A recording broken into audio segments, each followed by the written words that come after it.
come here this evening.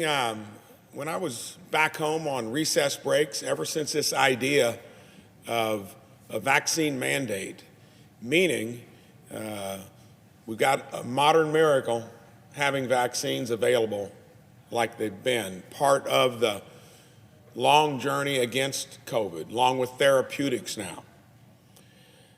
They are miracles, but getting vaccinated should be a decision between an individual and his or her doctor. It shouldn't be up to any politician, especially in a mandate coming down from that highest authority, our president. And you ought to be consistent with what you've said in the past. He said he'd never make vaccine mandatory. He didn't keep his word. Overreach. I've been here a little under 3 years, and I see it in so many arenas. A lot of it with good intention. We try to solve things here. I think the American public sometimes scratches its collective head to say, where are the results? Why does it cost so much? But in this case, you've got to also take into consideration our Constitution, our personal freedoms. It's at stake today.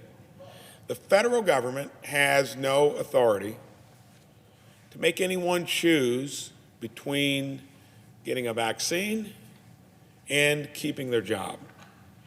Today, this body will stand up against this overreach.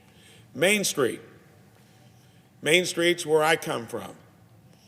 When you have to explain to people constantly when they're scared by actions like this, can this possibly happen?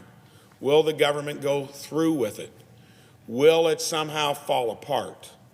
Well, when you have bad ideas, that eventually happens. And it's going to start here this evening.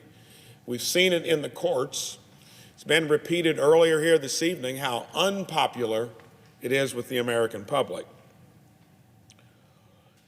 We did everything we could to keep individuals with their employers. We've spent billions, trillions of dollars doing so. The threshold for a small business then when we were helping was 500 employees. Now we've lowered it to 100. It's got people frightened across the country. Small businesses face enough hardships.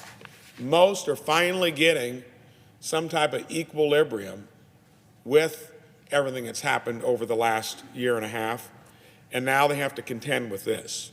It was mentioned earlier, any businesses could get fined up to $14,000 per employee.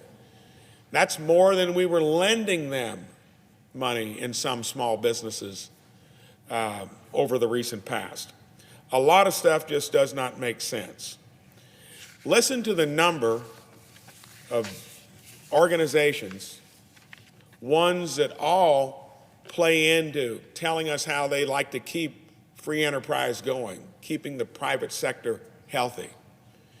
National Federation of Independent Business, NFIB, National Retail Federation, National Restaurant Association, Association of Wholesale Distributors, American Trucking Association, Associated Builders and Contractors, Associated General Contractors, American Pipeline Contractors, National Lumber and Building Material Dealers, Distribution Contractors.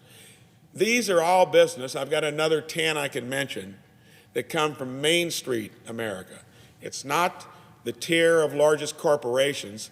These are the businesses in our own hometowns.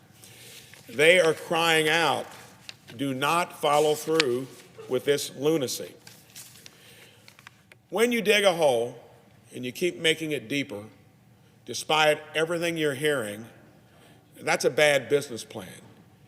And you can always get out of it by just quit digging. And you're hearing it loud and clear. We must focus on returning to the prosperity we achieved pre-COVID. One thing that will stop this recovery cold is the federal government getting in the way as it's doing now. His mandates are under fire in the courts. Main Street job creators are complaining against it, and tonight the U.S. Senate must send a clear message, back off on this bad idea. I yield the floor.